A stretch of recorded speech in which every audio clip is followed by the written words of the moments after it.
எல்லாம் வல்ல மாயாண்டி சாமியுடைய ஆசீர்வாதம் அருள் பேராற்றல்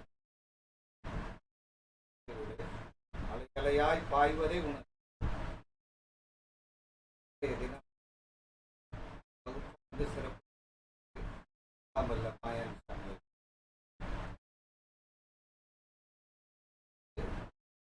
வகுப்பானது சித்தர்களுடைய அனைவருடைய ஆசீர்வாதம் வாழ்க வளமுடன் வாழ்க வாழ்க வளமுடன். உலகம் யாரும் தாமுல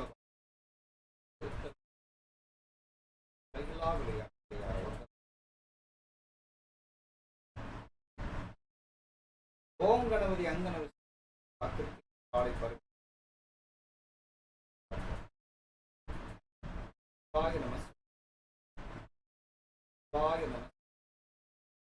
சிவாயம்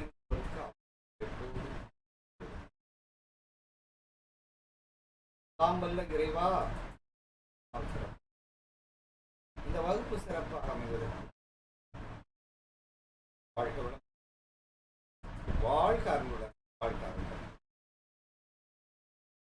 வணக்கம்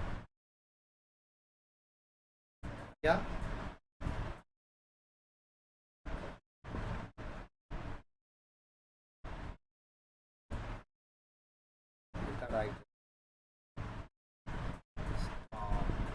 Good. Right.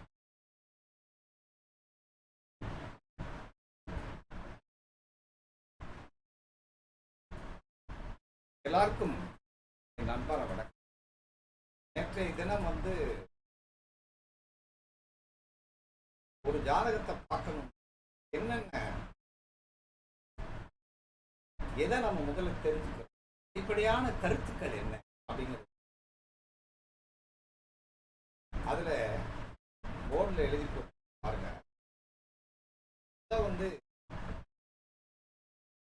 எழுதியிருக்கேன், சொல்ல முடியுமா ஐயா?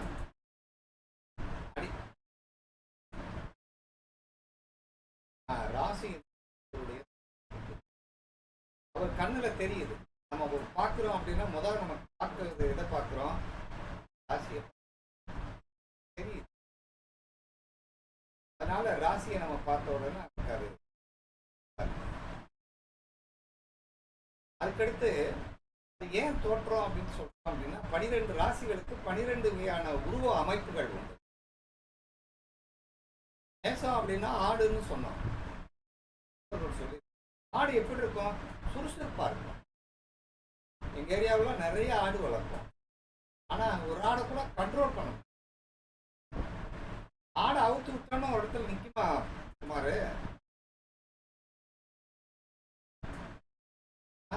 ஏழு மலை எது மேல ஏறினாலும் ஏறும். செடியில் ஏறும், மரத்தில் ஏறும், எதுல வேணாலும் ஏறும். ஆடு ஒரு இடத்தில் நிற்காது. அப்ப அது லக்னத்திற்கெல்லாம் ஒரு இடத்தில் நிற்பதில்லை, இயக்கத்தோடு இருக்கும். அது உருவம். ஆடு எப்பயும் பார்த்தோம்னா எதாவது சாப்பிட்டுக்கிட்டே இருக்கும். பார்த்துருக்கீங்களா? ஆடு ஏதாவது அசைப்படும். அப்ப இந்த மேசராசியில் பிறந்தவர்கள் எதாவது வாயில சாப்பிட்டுக்கிட்டு இருக்கணும், இல்லை வாயில பேசிட்டு இருக்கணும். அப்ப அவருடைய ஆடு எப்பயுமே ஒரு வார்த்தை. அதே மாதிரி ரிஷபம் அப்படின்னு சொல்றோம். ரிஷபம்னா காளை மாடு என்ன சொல்றோம்? கட்டுப்பாட்டுல இருக்கு, நம்மளுடைய கண்ட்ரோல்ல இருக்கு. ஆடை நம்ம வான்னு கூப்பிட்டா வரோம், போனா போவோம். நம்மளை விட்டு அது எந்த தூரம் ஓடாது. மாட்டை நாங்களாம் தோட்டத்துல கழித்து இது சேரும்.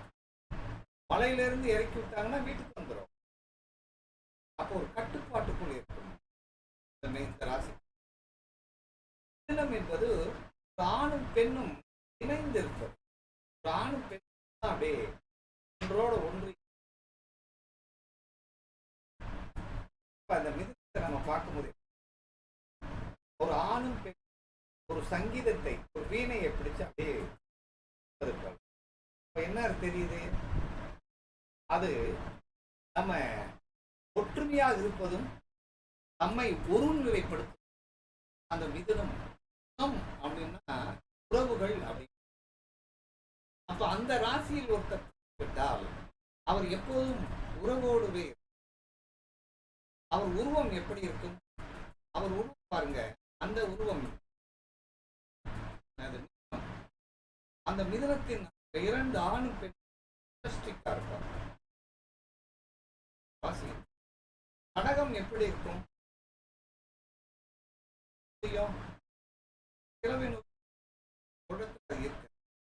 அதே நேரத்தில் குஞ்சுகளோட தன்னுடைய இனத்தோட அது உறவாடி கொண்டிருக்கும். கடகம் அப்படின்னாலே சமூக சிந்தனை உடைய, அவர் இசை ஞானம் உடையவர்கள், பார்ப்பதற்கு சிம்மம்ங்கிறது ஒரு மெஜஸ்டிக். அப்ப அவங்க எப்படி இருக்கும்? கம்பீரமான தோற்றமுடைய. கடகம் என்பவர் மாதிரி இருந்தால் கூட தந்திரமானவர்களாக வந்து இருப்பாங்க, கம்பீரமான. கன்னி எப்படி இருப்பாங்க? கன்னி பெண் ஒரு அடக்கத்தோடு வேலை செய்ய பணிபுரிந்தவர்கள் பார்த்தாலே. துலாம் எப்படி இருக்கும்? ஒரு வியாபார நோக்கோடு இருக்கிறார். பல மக்கள் போய்விடும். அது எப்படி வரும்? தராசு நீதிமானாக இருக்கும். நீதி தேவதை தராசை கொடுத்து. அப்புறம் அதுக்கடுத்து பாருங்க, விருச்சகம் வருது. விருச்சகம் தேல் அப்படின்னு. தேல் என்ன செய்யும்? கொட்டிடும். வலி வேதனையை தாங்கிக் கொண்டு எதையும் அவர் தாங்கிக் கொடு.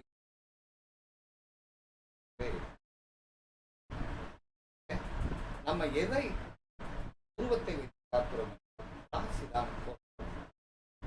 அதே மாதிரி இது எப்படி இருக்கும்? தனுசு எப்படி இருக்கும்?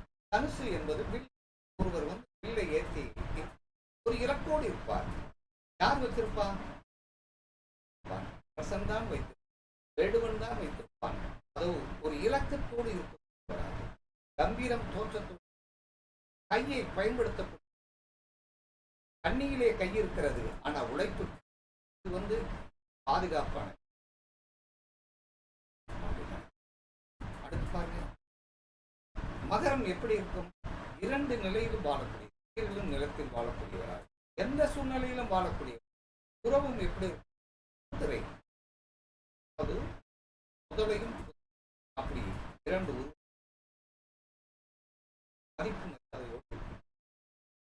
மதிப்பு மரியாதையோடு வணங்கக்கூடிய. அதே மாதிரி கலசம். கலசம், அந்த கலசம் எப்படிப்பட்டதா பார்ப்பதற்கு எல்லாரையும் வணங்கத்தக்க தோற்றம், எல்லாரும் வழங்க தெய்வ அம்சம் இருக்கக்கூடிய மாதிரி. மீன் எப்படி இருக்கும்? இப்போது இருக்கும் ஒரு மீன் பயணிக்க, அதுக்கு பின்னாடியே அடுத்த மீன் பயணிக்கும். என்ன செய்யும்? இவர்கள் அடுத்தவர்களை வழிநடத்தி செல்வதில்லை, தானும் ஒரு வழியை இருப்பார்கள் என்பதனை மீன். அப்போ ஒரு தோற்றத்தை எவ்வாறு நாம் வைக்கிறது? ராசி ராசி தன்மை காட்டுவது. அடுத்து என்ன சொல்றோம்? நட்சத்திரம் என்பது என்ன செய்யும்? அவருடைய விருப்பத்தை காட்டுகிறது, அவருடைய சூழ்நிலையான விருப்பம்.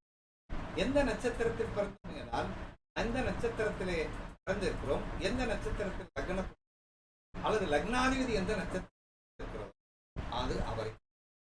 இப்ப ரோகிணி நட்சத்திரத்தில் ஒருத்தர் பிறந்திருக்கிறார். ரோகிணி நட்சத்திரத்தில் லக்னாதிபதி ரோகிணி நட்சத்திரம், அவர் பயணத்தை விரும்பக்கூடிய. அது மட்டும் இல்லாமல் பயணத்தை விரும்புவது மட்டுமல்ல, கோபுரம் அப்படி என்பது தன். அப்ப கோபுரம் போல கம்பீரமாக இருக்கக்கூடியவர் நாம் நினைவுக்கு வருவதெல்லாம் விருப்பத்தை எதிலையும் பயணத்தை விரும்பக்கூடிய, மாறுதலை விரும்பிக் கொண்டே இருப்பார். அவருடைய விருப்பம் ரோகிணி. ரோகிணி என்றால் ஒரு பேர் நமக்கு முன்னாடி வரும், கிருஷ்ணன் முன்னாடி வரும். கிருஷ்ணன் இந்த உலகத்தில் பெரிய மாற்றத்தை விரும்பக்கூடியவராக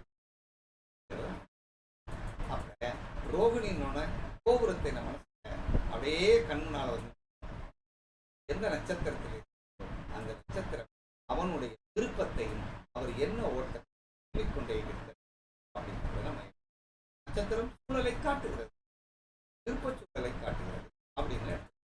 ஏதாவது ஒரு நட்சத்திரம் என்று அவன் லக்னத்தில் அது அவன் பாருங்க, ஒருத்தர் வந்து ரேவதி நட்சத்திரத்தில் லக்னம், ரேவதி என்பவர் இந்த ஊரிலே இருக்க விரும்பும், பல ஊருக்கு போகணும்னு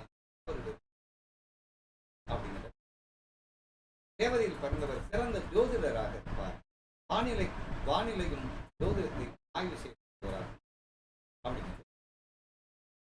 அடுத்து என்ன? சரி, பாவம் என்பது அவருடைய செயலை காட்டும். 12 பாவத்திற்கு 12 விதமான இயக்கங்கள். பாவம் என்பது அவன் சிந்தனை, பாவம் என்பது சிந்தனை, 2ஆம் பாவம் என்பது அவனுடைய பார்வை திறன், 5ஆம் பாவம் என்பது அவனுடைய பேச்சு திறன், பேச்சு சக்தி, 3ஆம் பாவம் அவன் அடுத்தவனோடு பழகக்கூடியது, அவன் வீரியத்தை சொல்வது அல்லது அவனுடைய தைரியத்தை சொல்வது. 4ஆம் பாவம் அவன் மனப்பாடம் செய்யக்கூடிய அந்த மனப்பாடம் செய்யக்கூடிய அந்த வல்லமை காட்டுகிறது, வித்தையை கற்றுக்கக்கூடிய அந்த செயலை காட்டுகிறது, அவனுக்கு எந்த அளவுக்கு முதலீடு இருக்கிறது, அவனிடம் எவ்வளவு சக்தி, அதாவது பொருளாதார சக்தி, உடலில் இருக்கும் சக்தியை காட்டுவது 3ஆம் பாவம், அவனுக்கு ஆதாரமாக இருக்கிற சக்தியை காட்டுவது 4ஆம் பாவம். 5ஆம் பாவம் அவனுடைய நுட்பமான அறிவை காட்டுகிறது, அவனுடைய அறிவின் செயல்பாடை காட்டுகிறது. 6ஆம் பாவம் அவனுடைய உழைப்பின் அந்த உழைக்கக்கூடிய திறனை காட்டுகிறது. 7ஆம் பாவம் அவன் அடுத்தவர்களோடு பழகக்கூடிய சக்தியை காட்டுகிறது, பழக்க வழக்கத்தை காட்டுகிறது. 8ஆம் பாவம் அவன் அந்தரங்கமாக எவ்வாறு செயல்படுவது, அந்தரங்க செயல்பாடுகள், எதிர்பாராமல் எப்படி தன்னுடைய காரியத்தை சாதிப்பது என்பதை காட்டுகிறது. 9ஆம் பாவம் என்பது அவனுடைய பாக்கியத்தை காட்டுகிறது, ஆராய்ச்சி செய்யக்கூடிய மனநிலை என்பது. 10ஆம் பாவம் அவனுடைய இயக்கத்தை காட்டுகிறது, செயல்களை காட்டுகிறது. 11ஆம் பாவம் என்பது மகிழ்ச்சியை காட்டுகிறது, சந்தோஷத்தை காட்டுகிறது. அதே நேரம் 12ஆம் பாவம் என்பது எதை காட்டுகிறது? அவன் நிம்மதியை காட்டுகிறது, தூக்கத்தை காட்டுகிறது, சுகத்தை காட்டுகிறது, பயணத்தை காட்டுகிறானா இல்லையா என்பதை பாவமும் செயல் அப்படின்னு. அடுத்து கிரகம் என்பது என்ன? குணங்களை காட்டுகிறது. எந்த கிரகத்துல போய் எந்த கிரகம் அப்படிங்கிற தன்மையை நம்ம எடுத்து, அப்ப உதாரணமாக சூரியன் அப்படின்னு சூரியன் சொன்ன உடனே மனசுக்குள்ள என்ன வரணும்? சூரியன் என்பது தயால குணத்தை காட்டும். சூரியன் எப்படி? தயால குணமுடையவர். அது மட்டும் இல்லாம இரக்க சிந்தனை. அப்ப அந்த லக்னாதிபதி யார், அந்த லக்னாதிபதி யார் அல்லது லக்னின் என்ற நட்சத்திராதிபதி யார் அப்படி என்றால் சூரியனாக இருந்தால் தயான குணம், இரக்க குணம், பொறுப்புள்ளவர், அதிகாரம் உள்ளவர், தன்னம்பிக்கை உள்ளவர், வைராக்கியம் உள்ளவர், கம்பீரமானவர். இது மட்டும் இல்லாமல் அவர் எப்போதும் கௌரவத்தின் தன்னிலையில் உணரக்கூடியவராகவும் என்பதை காட்டுகிறது. சராசரி அதே மாதிரி அந்த கிரகமானது கெட்டு போயிருந்தார், 6, 8, 12 போய் மாறி என்ன செய்யும்? அகம்பாவத்தை காட்டுகிறது, கர்வத்தை காட்டும், ஆசையை காட்டும், பிடிவாதத்தை காட்டும். என்கின்ற கிரகம் பிளஸ் பாயிண்ட் இருக்கு. சந்திரனா இருந்தா என்ன செய்யும்? ஒரு பயணத்தை காட்டும், ஒரு இடத்துல இருக்க மாட்டேன். சந்திரன் என்பது தாய் குணம் உள்ளவர். அந்த லக்னம் கிரகம் லக்னாதிபதி விழுந்த நட்சத்திராதிபதி தாய் அன்பு உள்ளவர். அன்பு, சமாதானம், பரிவு, பாசம் வந்தவெல்லாம் இவரிடம் இருக்கு. சரி, அது கெட்டு போய்விட்டார். தாய் என்று ஓவராக கோபப்படுவது, சஞ்சலப்படுவது. தாய் சந்திரன் செவ்வாய் என்று, செவ்வாய் நல்லா இருக்காரு. செவ்வாய் இந்த கிரகம், அந்த கிரகம் துணிவானது, அஞ்சாமை, ஆற்றல் மிக்க, திறமையானது, உடல் மஸ்தானது, உடல் கட்டானதாக இருக்கும், சுறுசுறுப்பாக இருக்கும், உறுதியாக இருக்கும் என்பதை நாம் மறக்கக்கூடாது. அடுத்து தாராள மனம் உடையதாக, போட்டாச்சியா. துடிப்பு துணிவு இருக்கும். ஆமா, நேற்று வீடியோ மக்கள் பண்ணி துணிவும் துடிப்பும் இருக்கிறது. அந்த செவ்வாய் கெட்டு போய்விட்டால் தயக்கம், அவசரம், இடையூறு, ஒழுக்கக்கேடு, கோபம், கலகம், காமம், எரிச்சல், திருட்டுத்தனம், போக்கிரித்தனம், இதெல்லாம் அந்த லக்னத்துக்கு வந்து இடுகிறது. யார் தீர்மானம் பண்ணுகிறார்? செவ்வாய் நல்ல நிலைமையில் இருந்தார், செவ்வாய் உச்சமாக இருந்தார், செவ்வாய் நீச்சமாக இருந்தார், பிளஸ் ஆர் மைனஸ் என்று நாம் எடுத்துக்கொள்ள வேண்டும். அடுத்து இதே இதுல புதன் லக்னாதிபதியா, புதன் அந்த லக்ன புள்ளி புதனுடைய நட்சத்திரத்தில் இருந்தாலும் புதன் என்பவர் அறிவார், அடக்கமானவர், அமைதியானவர், அது மட்டும்தான் இளமையானதாக இருப்பாரு. அது மட்டும் சமரச பேசாற்று நல்லா பேசுவார். அது மட்டும் இல்லாமல் மொழி புலமையும் நினைவாற்றல் இருந்து கொண்டு அவர் கெட்டு போயிட்டா, அவர் மைனஸ் ஆயிட்டா, கோலை, மூடன், அலைவாய் மனம், அலைவாயக்கூடிய. சரி, அதுக்கடுத்து லக்னம் இருந்த நட்சத்திராதிபதி குருவாயிட்டார். லக்னம் அதிபதி குருவாயிருந்தார். ஒழுக்கமான, ஆனந்தம், இரக்கம், கண்ணியம், கீர்த்தி, சமாதானம், சமூக சேவை, செல்வாக்கு, சொல்வாக்குடையவராக இருப்பார். போயிட்டா அலைக்கணம் வந்து அவர் கெட்டு போயிட்டா போலியா, குரு கெட்டு போயிட்டா போலியானவராக இருப்பார். குரு கெட்டு போயிட்டா அடுத்தவன்கிட்ட வாயினால பேசிய அடக்க பார்ப்பார். அது மட்டும் இல்லாம குரு என்பவர் அடுத்தவருக்கு அறிவுரை சொல்வார், தான் கடைபிடிக்க. குரு நல்லா. அதே மாதிரி அடுத்து சுக்கிரனாகிவிட்டார். லக்னம் விழுந்த நட்சத்திராதிபதி சுக்கிரனாக. லக்னாதிபதி இருந்தால் நல்லா இருந்தால் அன்பு, அழகு, நல்ல அன்பா இருப்பார், அழகா இருப்பார், அறிவா இருப்பார், ஆனந்தமா இருப்பார், எல்லாரையும் உபசரிக்கக்கூடியவராக இருப்பார், சமரசம் செய்யக்கூடியவராக இருப்பார். அதை கட்டு கவர்ச்சி, பகட்டுத்தனமாக, மயக்கக்கூடிய, சுயநலம் மிக்கவராக இருக்கிறார் அப்படின்னு. அதே மாதிரி இந்த லக்னம் விழுந்த புள்ளியானது அந்த நட்சத்திராதிபதி தனியா இருந்தார். எப்படிப்பட்டது? நல்லா இருந்தார். அடக்கம், ஒழுக்கம், கீழ்ப்படிதல், விசுவாசம், அடுத்தவர்களுக்கு உழைத்தல், எல்லாம் சுய கட்டுப்பாடு, கடினமாக உழைக்கக்கூடிய தன்மை இவர்களுக்கு இருந்தே தீரும். அது கெட்டு போயிட்டா ஏமாற்றக்கூடியதாக இருக்கிறார், இருக்கிறார், ஒழுக்கம் இல்லாதவர்களாக இருக்கிறார், கல்லெஞ்சக்காரராக இருக்கிறார், களவு, கவலை, கொடூரம், சோம்பல் உள்ளவராக இருக்கிறார், தயக்கம் உள்ளவராக இருக்கிறார். தனியான கிரகம் எந்த இடத்தில் இருக்கிறதோ அதை தாமதப்படுத்துகிறார். அது கெட்டு போயிட்டால் தாமதம், அது கெட்டு போகாவிட்டால் நிதானம். எடுத்துக்கிறது கிரகத்தின் அடிப்படையில் நிதானம் என்பது கெட்டு போய்விட்டால் தாமதம் என்று எடுத்துக்கிறது. அடுத்து ராகு பகவானை லக்ன புள்ளி, அவர் லக்னம் விழுந்த புள்ளியானது ராகுடைய நட்சத்திரமானால் அவர் அந்த லக்னாதிபதி போய் ராகுடைய நட்சத்திரத்தில் இருந்தால் இவர்கள் ராகு என்றால் பிரமாண்டமான, கம்பீரமான, அதிவேகம் உள்ளவர், அதிபலம் உள்ளவர். தொழில்நுட்ப அறிவுக்கு ராகுக்கும் ரொம்ப தொடர்பு இருக்கிறது. தொழில்நுட்ப அறிவுக்கு ராகுக்கு ரொம்ப கனெக்டிவிட்டி. இன்றைய கண்டுபிடிக்க எல்லா தொழில்நுட்ப பல மொழிகளை அறிந்தக்கூடியவராகும், பல மொழியில் பேசக்கூடியவர்களோடு தொடர்புள்ளது, அந்நிய தேசத்திற்கு தொடர்புடையவரும், அந்நிய தேசத்தில் வாழக்கூடியவரும், அந்நியங்களோட தொடர்புடையவரும் இந்த ராகு மறக்காமல். ராகு கிரகம்தான் லக்னத்தில் தொடர்புடையது என்று. ராகு கெட்டுப்பட்டால் சமூகம், பொய் சொல்லக்கூடிய, ஏமாற்றுவரவர், ஏமாறக்கூடியவர், அது சூது, போதைக்கு அடிமையாகுது, அடிமையாளாக்குவது, சமுதாயத்தை பிரிக்கப்பட்டவராக இருக்கிறது என்று இந்த ராகு பகவானின் கேது பகவான் இந்த கேது இருந்தா என்ன செய்ய போறாரு?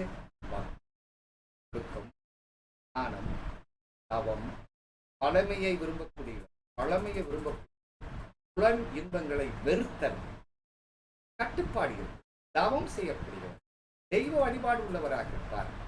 இது மட்டும் இல்லாமல் கேது என்பது தாய் வழியினுடைய பற்றி சிந்திக்கக்கூடியவர், ராகு என்பவர் அந்தை வழியை பற்றி சிந்திக்கக்கூடியவர்.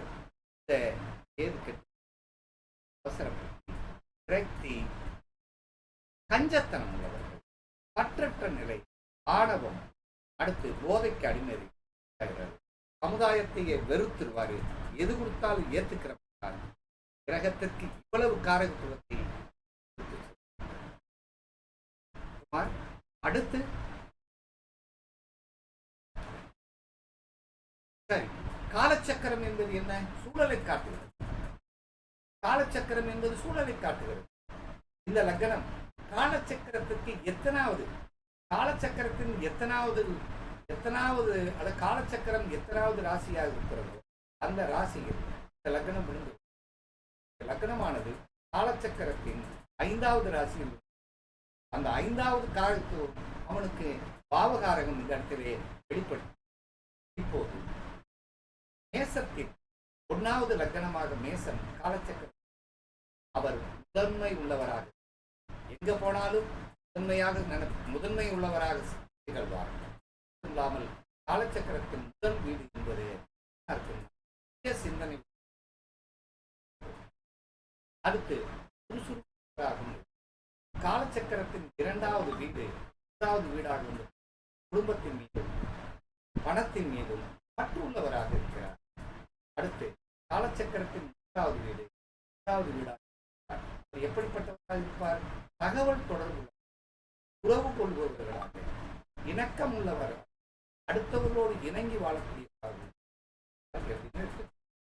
காலச்சக்கரத்தின் 4வது வீடு 4வது வீடாக தாய் என்பவர், உற்பத்தி செய்யக்கூடிய மனநிலை உள்ளவர்.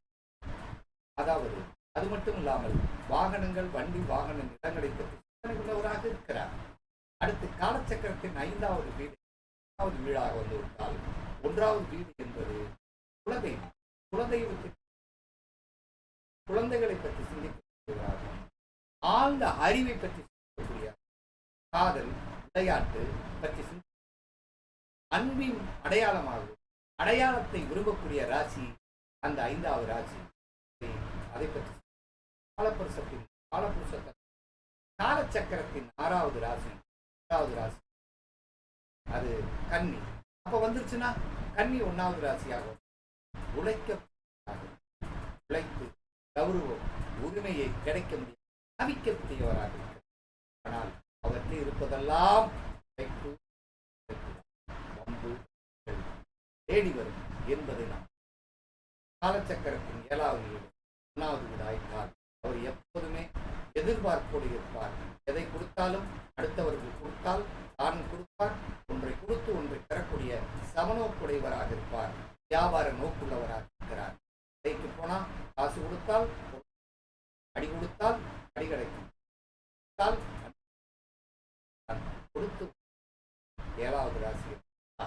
அதுதான் கடைவீதி 8வது ராசி காலபுருஷன் 8வது வீடான அவர் பொறுமை. ஆனால் அதே நேரத்தில் வலி வேதனை தீர்வார். அவருக்கு இயற்கையாகவே அது இருக்கு என்பதை நாம் எடுத்துக்கொள்ள வேண்டும். காலசக்கரின் 9வது வீடு பாக்கியஸ்தானம், தெய்வஸ்தானம், பிதாஸ்தானம். அந்த இது இதற்கு லக்னமாக வந்துவிட்டது. பாக்கியவான், தெய்வ உள்ளவர் அப்படின்னு எடுத்துக்கொள்ளணும். 10வது வீடு காலசக்கர 10வது வீடு மகரம், அது 1வது வீடாக வந்துவிட்டால் அந்த வீட்டின் தன்மை புகழ், உழைக்கக்கூடியவர், இயக்கக்கூடியவர், கர்மத்தை செய்வதற்காக பிறந்திருக்கிறார் என்பது. ஆகையால காலபுருஷன் வீடு கும்பராசி 1வது வந்தால் லாபநோக்கோடு இருப்பார். அடுத்தவர் கொடுக்க மாட்டார், லாபத்தை கொள்வார் அப்படின்னு நம்ம ஒழுக்கம் உள்ளவராக இருப்பார். காலபுருஷனின் 12வது வீடு 1வது வீடு விரைய செய்வார், முதலீடு செய்வார். அதே நேரத்தில் பல கஷ்டங்களை இருப்பார். பல இடங்களுக்கு பயணம் செய்ய சொந்த நாட்டிலிருந்து வெளிநாடுகளுக்கு போய் வெளிதேசத்திற்கு எண்ணங்கள் உடையவராக இருப்பார் என்று காலச்சக்கரம் அந்த மனிதனுடைய சூழலை காட்டுகிறது. அடுத்து இயக்கம் அப்படின்னா 3 இயக்கங்கள்: தரம், திறம், உபயம். இதுதான் 3 இயக்கம். தரம் என்றால் பிரசன்ட் டென்ஸ், நிகழ்காலம். திறம் அப்படின்னா பாஸ்ட் டென்ஸ், கடந்த காலம். உபயம் என்பது, சரம் என்பது வளர்ந்து கொண்டே, தரம் என்பது வளர்ந்து கொண்டே, வளர்ச்சி அடைந்து கொண்டே. திறம் என்பது ஒரு வளர்ந்து ஒரு இடத்துல உறுதியானதாக ஸ்டாண்டர்டாக இருக்கும். ஆனால் உபயம் என்பது முடியும், மறுபடியும் நிலையற்றதாக இருக்கிறது, நிலையானதாக இருக்கிறது, இயங்கிக் கொண்டிருக்கிறது, நிலையற்றதாக இருக்கிறது. இப்ப இவன் லக்னாதிபதி அல்லது நட்சத்திராதிபதி, லக்னம் உள்ள நட்சத்திராதிபதி சரராசியில் இயங்கிக் கொண்டே இருக்கும், வளர்ந்து கொண்டே இருப்பவராகும். 12 பாவகாரகத்துவத்தின் தரத்தை எடுத்து பார்க்க வேண்டும். 1வது வீடு என்றால் ஜாதகர் வளர்ந்து கொண்டிருப்பார். 2வது வீடாக இருந்தால் பணம் வளர்ந்து கொண்டிருக்கும். 3வது வீடு சரராசியாக இருந்தால் நட்பு வளர்ந்து கொண்டிருக்கும். 4வது ராசி சரராசியாக இருந்தால் அவருடைய சொத்து சுகங்கள் வளர்ந்து கொண்டிருக்கும். 5வது ராசி சரராசியாக இருந்தால் அவருடைய காதல், அவருடைய மகன், அவனுடைய எல்லாருடைய வளர்ச்சி நிலையில் இருப்பார்கள். 6வது ராசி சரராசி இருந்தால் வேலை செய்யக்கூடிய அவர் வேலைகளை புதியான வளர்ச்சிகளை அடைந்து கொண்டே இருப்பார். 7வது ராசி அவருக்கு சரராசியாக இருந்தால் அவருடைய மக்கள் சமுதாயத்தின் உறவுகளை வளர்த்துக் கொண்டிருப்பார். 8வது வீடு மறைமுகமாக செயல்படுகிறதெல்லாம் வளர்ந்து கொண்டிருக்கும். 9வது வீடு தெய்வ நிலை வளரும், வாக்கியம் வளரும், அது ஆராய்ச்சி மனப்பான்மை வளர்ந்து கொண்டே இருக்கும். 10வது வீடு தொழில் வளர்ந்து கொண்டே இருக்கும். 11வது வீடு லாபம் வளர்ந்து கொண்டே இருக்கும். 12வது வீடு முதலும் விரைவும் வளர்ந்து கொண்டே இருக்கும். தரத்தின் தத்துவம். அடுத்து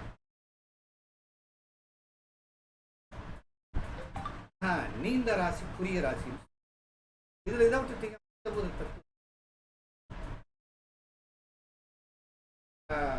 இயக்க பூதம்னா பஞ்சபூதம். பஞ்சபூதம்ங்கிறது பஞ்சபூதத்துல நமக்கு 4 பூதங்கள் மட்டும் நமக்கு இருக்கிறது.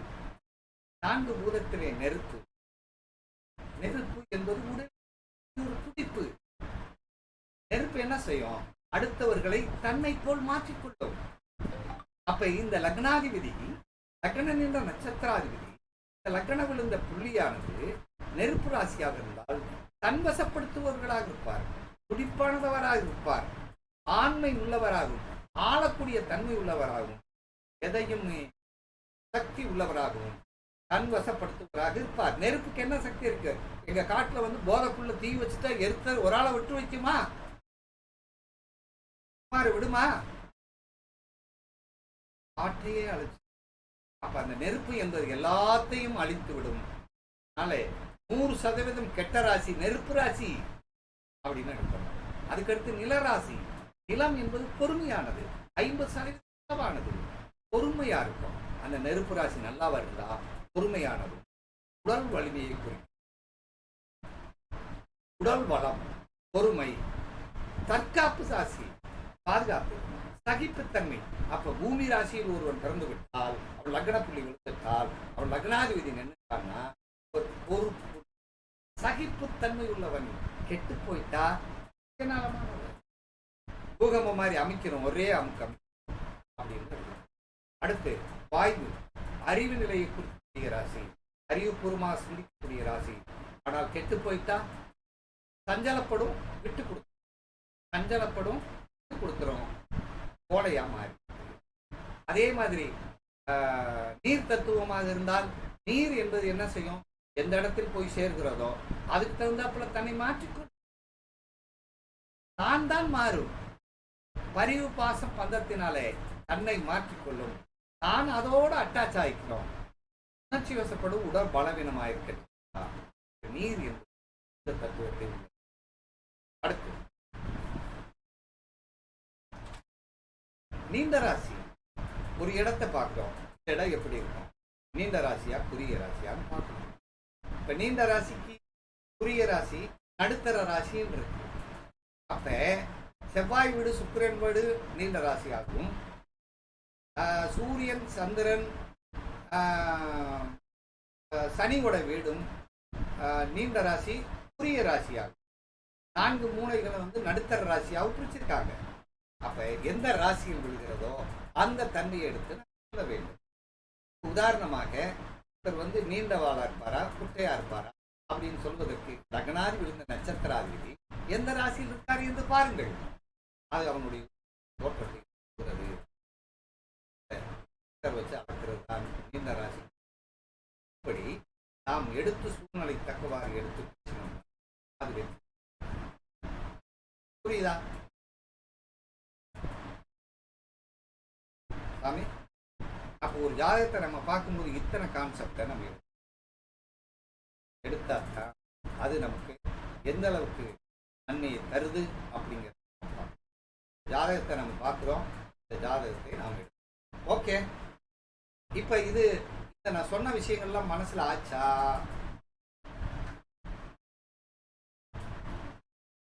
சாமி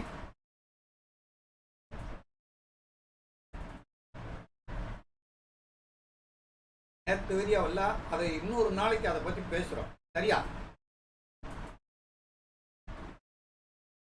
இது கண்டிப்பாக அதை இன்னொரு நாளைக்கு நம்ம கண்டிப்பாக பார்க்குறோம். விடக்கூடாது விடக்கூடாது.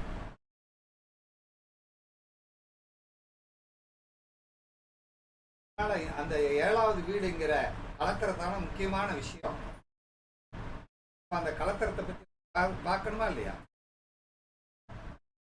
அப்ப பார்த்துருவோம். இப்ப இந்த அடிப்படை தத்துவம் புரிஞ்சுச்சா? இந்த அடிப்படை தத்துவத்தை வச்சு நம்ம அப்படியே எடுத்துடலாம்ல. இப்ப சார ஜோதிடத்துல இந்த சார ஜோதிடத்துல சில விஷயங்கள் என்ன அப்படின்னா,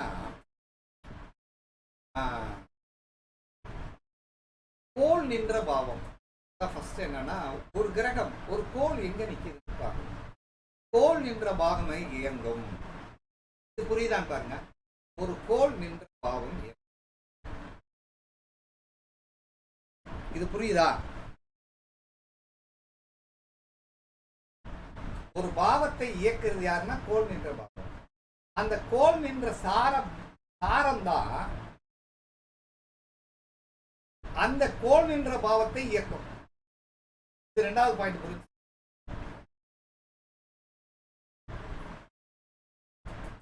யாராவது சொல்லுங்க, சொல்ல முடியுதான்னு பாருங்க.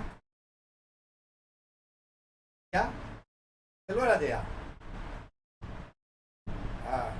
கோள் நின்ற பாவம் அல்லது கோள் நின்ற வீடு இயங்கும்.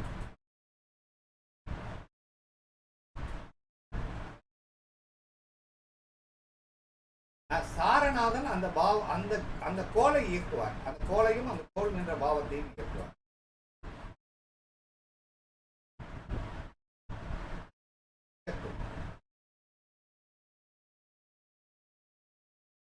இது ஓட 2 ஓட அந்த இயக்கக்கூடிய கோள்களோட கோளுடைய சொந்த பாவமும் இயங்கும். சொந்த வீடும் கோளினுடைய சொந்த வீடும் சாரத்தினுடைய சொந்த வீடு இயங்க ஆரம்பிச்சு இணையா இயங்கும்.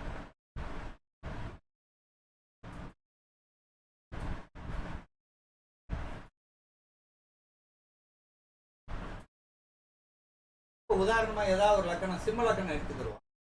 ஒரு கிரகத்தை சொல்லுங்க.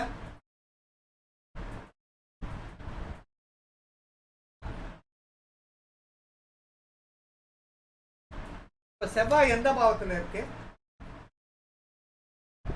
அப்ப எந்த பாவம் இயங்குது? 2ஆம் பாவத்தினுடைய காரகத்துவம் என்ன?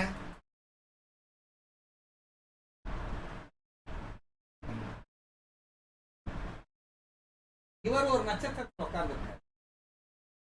இவர் சூரியனுடைய நட்சத்திரத்தில் உட்கார்ந்து.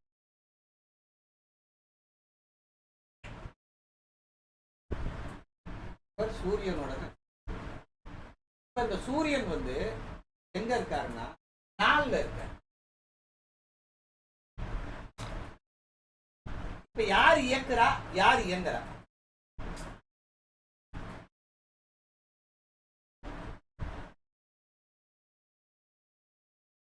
இயங்குது.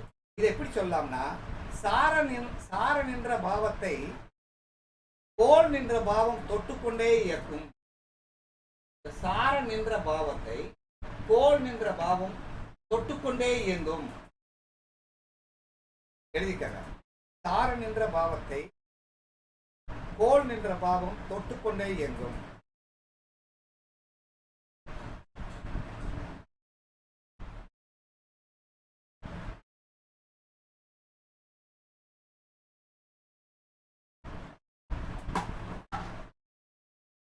இதை நான் இப்ப சொன்ன பாயிண்ட திருப்பி சொல்லுங்க பாப்பா.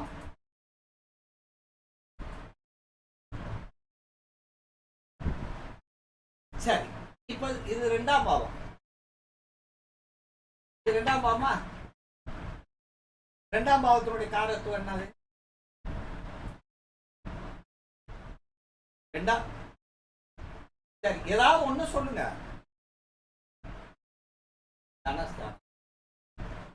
பணம் எப்படி எது வழியா வரும்? எது எது எது கொடுக்க போகுது?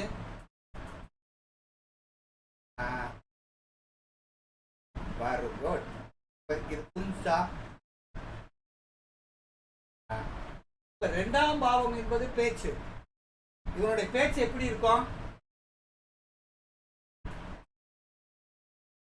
நாலாம் வாகனத்தை பத்தி பேசுவேன், வாகனத்தை பத்தி பேசுவேன், அம்மாவை பத்தி பேசுவேன், அவனுக்கு சொத்து சுகத்தை பத்தி பேசுவேன், அவனுடைய கல்வியை பத்தி பேசுவேன், அவனுடைய வித்தையை பத்தி பேசுவேன் இல்லையா?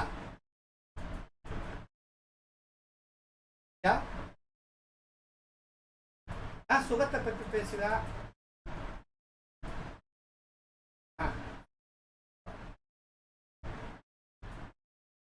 சரி, இப்ப பாருங்க, இந்த செவ்வாய் என்பவர் இந்த லக்கணத்துக்கு எத்தனை கூடையவர்? அது இதோட சேர்ந்துக்கிறது. செவ்வாய் 4, 9 கூடையவர். இது இயங்கும் போது அவருக்கு அதுவும் இயங்க ஆரம்பிக்கும். சொத்து, பாக்கியம், உயர்கல்வி. இப்ப பாருங்க, இப்ப எல்லாம் எதை பத்தி கிடைக்க போகுது? அடிப்படை கல்வி, உயர்கல்வி எல்லாம் அவனுக்கு கிடைக்குமா? எப்ப கிடைக்கும்?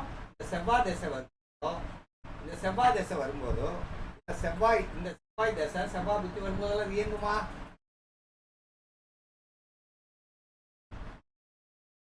சரி, இந்த சூரியனுக்கு எந்த பாவம்? 1ஆம் பாவம். இப்ப தன்னை பற்றியத்தான் பேசுவான், அடுத்தவனை பத்தி பேச மாட்டானா?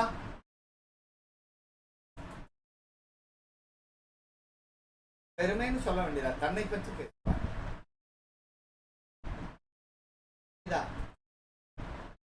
ஐயா, நான் இப்ப எப்படி சாரத்தை வச்சு எடுத்துதுன்னு சொல்றேன்.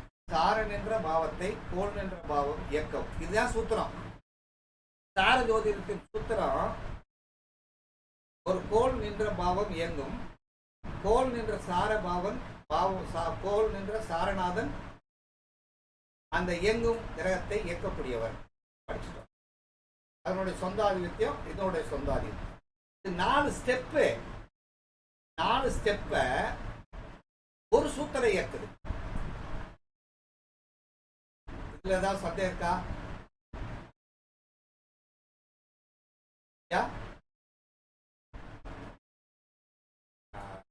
இப்ப இந்த சூரியன் 8ஆம் பாவத்துக்கு போயிடுறாரு, மீனத்துக்கு போயிடுவாரு. இப்ப எப்படி இயக்குவாரு? யாராவது ஒருத்தர் சொல்லுங்க. இந்த சூரியன் மீனத்துக்கு போயிட்டார், எப்படி இயக்குவாரு? யாராவது சொல்லுங்க.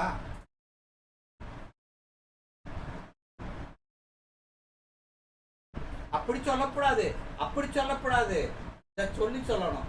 அவருக்கு வருமானம் எப்படி வரும்?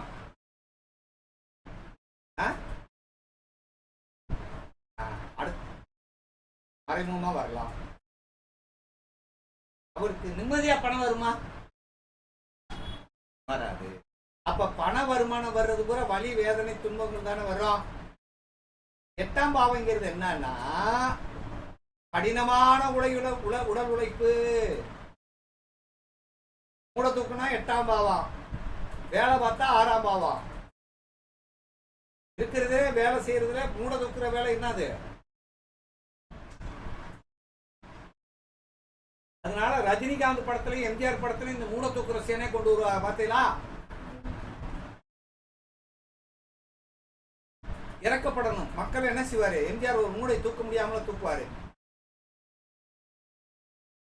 8ஆம் பாவத்தை இயக்குறாரு.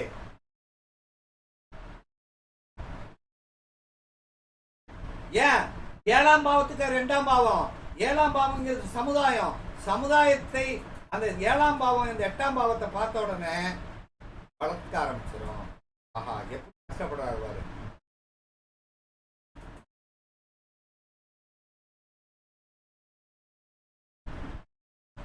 நான் சொல்ற பாயிண்ட் மனசிலாச்சா?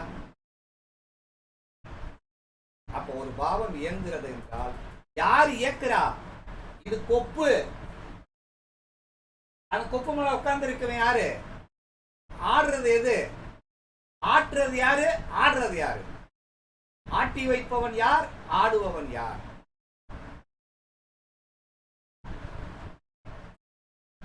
அவ்வளவுதான். அப்ப உயிர்ங்கிறதும் உடல் என்கிறது நான் சொன்னது புரிஞ்சதா?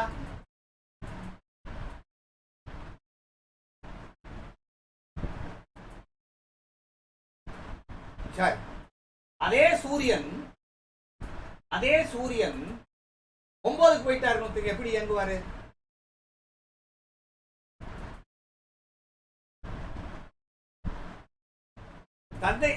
தந்தையின் மூலம் வருமானம் வருமா? தந்தையின் மூலம் வருமானம் வருமா? ஒரு கோயில் குளத்து மூலம் வருமானம் வருமா? பூசாரியா இருக்கலாம்லவே. நம்ம மாதிரி குறிகாரனாக சோசியக்காரனா இருக்கலாம்ல. அப்ப இந்த 2ஆம் பாவத்தில் உள்ள கிரக என்ற சாரநாதன் 9க்கு போயிட்டாருன்னா அவன் யார் எங்க இருந்து கொடுக்க போறாரு? 9ஆம் பாவத்திலிருந்து எடுத்து தரப்போற. அவனுடைய பேச்சு எப்படி இருக்கும்?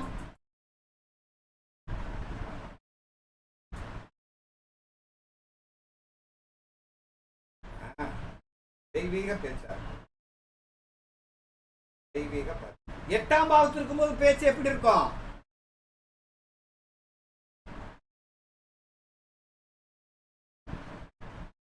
அடுத்தவன் துன்பப்படுற மாதிரி இருக்குமா?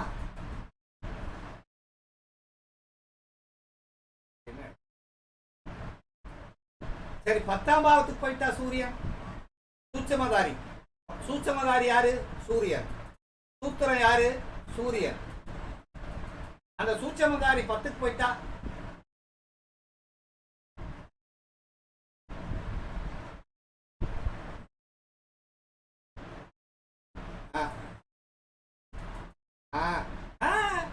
தொழில் மூல வருமானம். சிந்தனைன்னு 1ஆம் பாவம். 1ஆம் பாவது 10ஆம் பாவத்துக்கு போனாத்தான் தொழில் சிந்தனை. 2ஆம் பாவங்கிறது வருமானம். 2ஆம் பாவங்கிறது குடும்பம். 2ஆம் பாவங்கிறது வாக்கு. 2ஆம் பாவங்கிறது தனம். 2ஆம் பாவங்கிறது கண்ணு பார்வை. இதெல்லாம் என்னவாயிருது?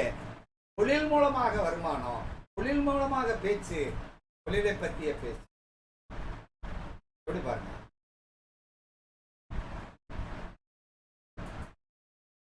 எப்படி இல்லாம இருக்கும்? நம்ம இருக்கிறத வச்சுதானே பேசிட்டு போறோம். பாவத்தை இயக்கக்கூடியதை மட்டும் தானே பேசுறோம். ஒரு கிரகம் எந்த பாவமா இருந்தாலும் ஒரு அதிபதி இருப்பாரா, இருக்க மாட்டாரா? 12 பாவத்தின் அதிபதி எங்கேயாவது ஒரு இடத்துல ஒரு சாரத்திலேயே ஒரு வீட்டுல இருப்பாரா, இருக்க மாட்டாரா? அப்புறம் எதுக்கு இந்த கேள்வி வருது? ஒரு வீடு இருக்குன்னா ஆள் இருப்பானா, இருக்க மாட்டானா? ஒரு ஓனர் இருப்பார் இல்ல, அவருக்கு ஒரு ஒரு ஒரு துணைவி இருப்பாரா, இருக்க மாட்டாங்களா? அவ்வளவுதான். பாத்தீங்களா? கேள்வி சரியா இருக்கான். சரியான கேள்வி, சரியான பதில். சரி, இப்ப அந்த 11 இந்த சூரியன் 11க்கு போயிட்டா யாராவது ஒரு பாயிண்ட் சொல்லுங்க.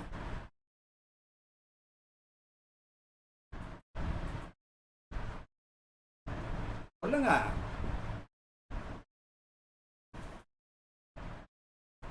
அருண் பிரசாத் ஐயா,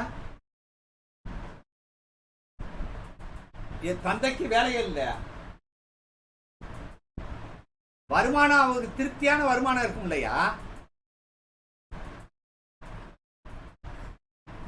நல்ல லாபம் உள்ள வருமானம். அப்படி பேசுங்க. காரகத்துவத்தையும் அந்த காரகத்துவத்தை நாம் இணைத்து சொல்ல வேண்டும். மூத்த சகோதரனால வருமானம், லாபம்னு சொல்லக்கூடாது, வருமானம். சித்தப்பாவனால வருமானம். இந்த காலத்துல எந்த சித்தப்பாயா மூத்த சகோதரன் நமக்கு வருமானம் தர போறியா? Very good. நண்பர்களால் நமக்கு வருமானம் வரும். நண்பர்கள் மூலம் ஒரு பண வரவு உண்டு அப்படின்னு சொல்லு. சரி, 12ஆம் பாவத்துக்கு போயிட்டா. Very good. ரகசிய வருமானம், வெளிநாட்டு வருமானம், புலனாய்வு மூல வருமானம், எஸ், மூலதனத்தின் மூல வருமானம், இரண்டாவது தொழில் மூல வருமானம்.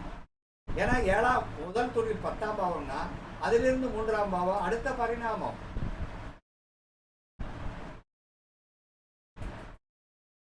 Points you understand. Where is the planet? Which planet? This planet in the Saturn. Star Lord is where is the? அவ்வளவுதான். எங்கே சாரநாதன்? சாரம் இருந்து கொண்டு இயக்குகிறது. கிரகம் இயங்குகிறது, அது இயக்குகிறது. அவ்வளவுதான். புரிஞ்சா? ஒரு கேள்வி கேட்கிறேன், கரெக்டா சொல்லணும். சாரநாதன் 3ல இருக்காரு, 2ஆம் பாவத்துல கிரகம் இருக்கு, எப்படி இயங்கும்? அச்சன் ஒரு பாயிண்ட் சொல்லணும். சகோதர உறவையே சொல்லாதீங்க, வேற காரகத்துவத்தை எடுங்க. உறவுகள்லாம் நமக்கு பூரப்ப நல்லா இல்லையா? Very good. தகவல் தொடர்பு மூலம் வரும். டாக்குமெண்ட்ஸை வச்சு எப்படி வருமானம் பண்ணுவீங்க?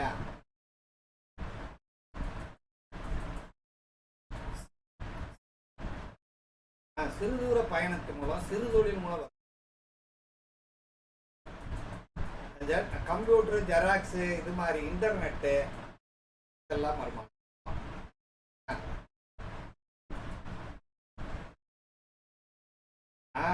போஸ்ட்மேன் இருக்கலாம்,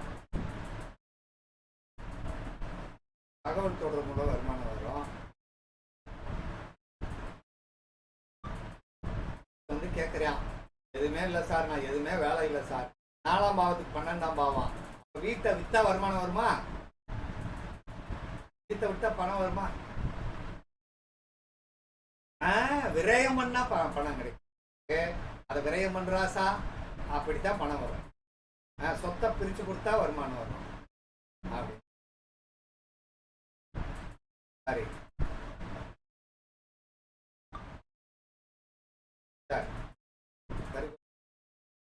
இப்ப புரியுதா? சரி, ஓகே. இப்ப நம்ம இன்னைக்கு பாடம் வந்து முக்கியமான பாடம். இந்த பாடத்தை நீங்க ஒரு நல்லா உள்வாங்க. திருப்பி திருப்பி கேட்டு பார்க்க வேண்டிய பாடம். இது வந்து நமக்கு இன்னைக்கு ஒவ்வொரு வார்த்தையும் நமக்கு என்ன அர்த்தம்?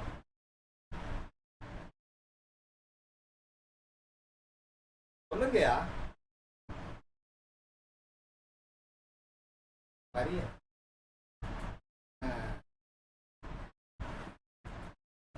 எங்க ஊர்ல சொல்லுவாங்க, மெச்சு போன வார்த்தை மாதிரி அப்பா அப்படின்னு.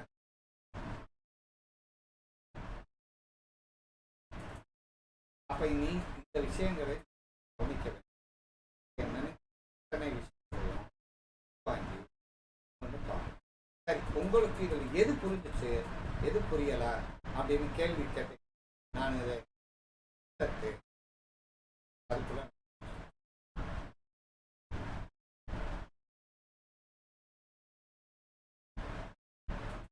அப்படியெல்லாம் இல்லையா? பாவத்தின் அதிபதி எந்த நட்சத்திரத்தில் இருக்காரு, அது விட்டேன. இப்ப நம்ம பார்த்தது என்னன்னா, கிரகத்தை பத்தி தானே பேசுறோம். ஒரு கிரகம் எங்க இருக்காரு, இந்த கிரகம் எந்த சாரத்துல இருக்கு, அவ்வளவுதான்.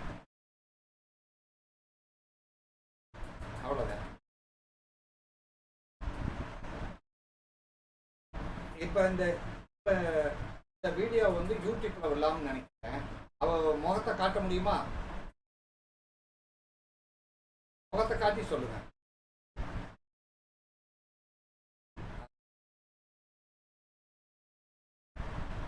சொல்லுங்க, எப்படி இருந்துச்சு?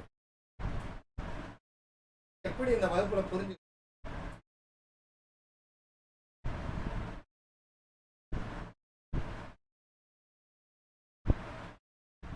இப்ப நட்சத்திர ஜோதிடம் என்பதற்கு எவ்வளவு விஷயமான இருக்குன்னு பார்த்தா,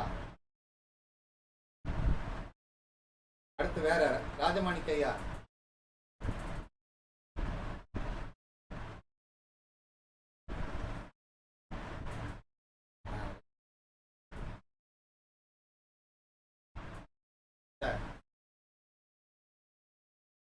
இவங்க வேற அம்மாக்கள் யார் இருக்கா? ராஜேஸ்வரி அம்மா இருக்கா? துர்கா அம்மா இருக்கீங்களா?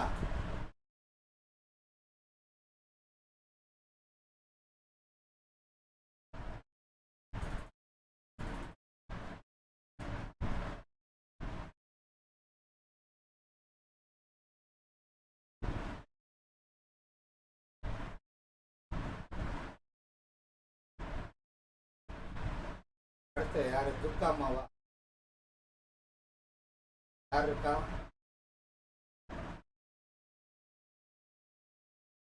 அருட்பிரகாசையா?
ஏதாவது டவுட் இருக்கா?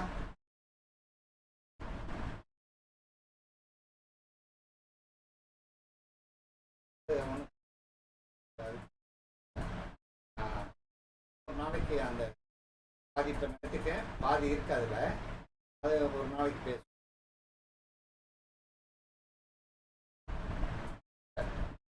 வேற யார் இருக்கா?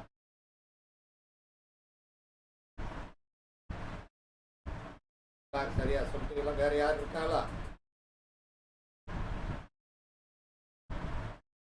வேலரசி இருக்காங்களா?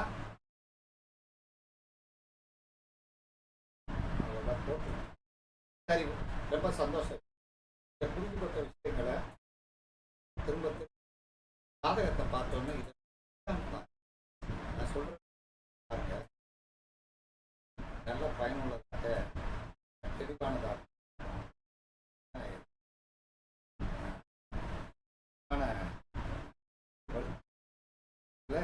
பாருங்க. ஏதாவது சந்தேகம் இருந்தா அப்பப்ப கேளுங்க. சந்தேகம் இருந்தா கேளுங்க, நான் உங்களுக்கு சொல்றேன்.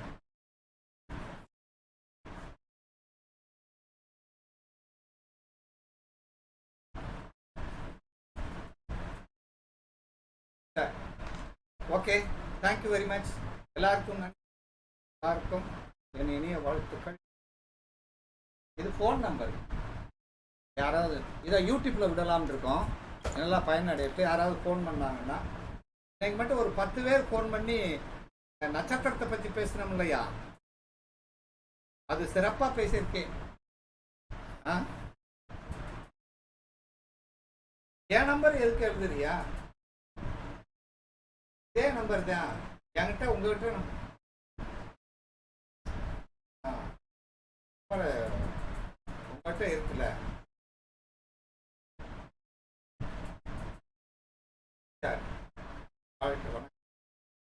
அதனால எல்லாம் வல்ல மாயாண்டி சாமிகள் தான் எல்லாருக்கும் ஆசீர்வாதம். என் குரு குருநாதர் மாயாண்டி அவர்கள் பேச. வேற ஏதாவது கேள்வி இருக்கா? 2 நிமிஷம் இருக்கு. ஏதாவது ஒரு கொஸ்டின்?